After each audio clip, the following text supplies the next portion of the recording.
ഈ കാണുന്ന സസ്യമാണ് കച്ചോലം. കണ്ടില്ലേ ഇങ്ങനെ പരന്ന് നിൽക്കുന്നത്. അപ്പോൾ ഇതിന് ഔഷധ ഗുണങ്ങൾ ഒരുപാടുണ്ട്. അതിൽ പ്രധാനമായിട്ടും വയറിന് വേദന ശമിപ്പിക്കാൻ ഇതിൻ്റെ കിഴങ്ങിന് ഒരു പ്രത്യേക സവിശേഷതയുണ്ട്.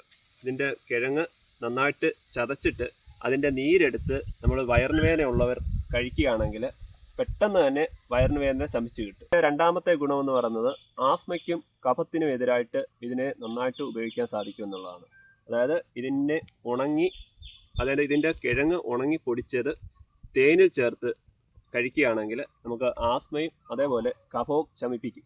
അടുത്ത ഉപയോഗം എന്ന് പറയുന്നത് പല്ലിന് വേദന ശമിപ്പിക്കാനും ഇതിന് പ്രത്യേക കഴിവുണ്ട്.